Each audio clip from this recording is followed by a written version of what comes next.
אני שמעתי על המקום הזה ממשפחה שלי ומאנשים פה בסביבה, ואני אוהבת את המקום הזה כי זה מרגיש ביתי. אני מכירה את רוב האנשים שמתאמנים, ומרגישה נוח לבוא לפה. אני הגעתי לכאן בשביל לעשות ספורט, לזוז, בעצם להגביר את הספורט שהייתי עושה לפני. אני עושה אימוני כוח ואני עושה אירובי, ספינינג.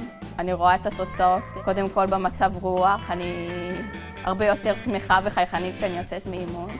ובגוף, בכושר הגופני, אני רואה שינוי בשריר, במשקל, בכל ההיבטים. פה יש גם את העניין החברתי, אז אתה יוצא גם טוב מהאימון, וגם זה בעצם כמו לצאת למועדון, לבוא לבילוי. בשבילי לבוא לפה זה לפגוש אנשים שחברים שלי, שמרגישה כמו משפחה. זה בשבילי כמו לצאת עם חברים לבית קפה, רק יותר טוב, כי אתה מוריד משקל, לא מעלה במשקל. קודם כל, אני ממליצה בחום, זה מרגיש משפחתי ומרגיש בבית.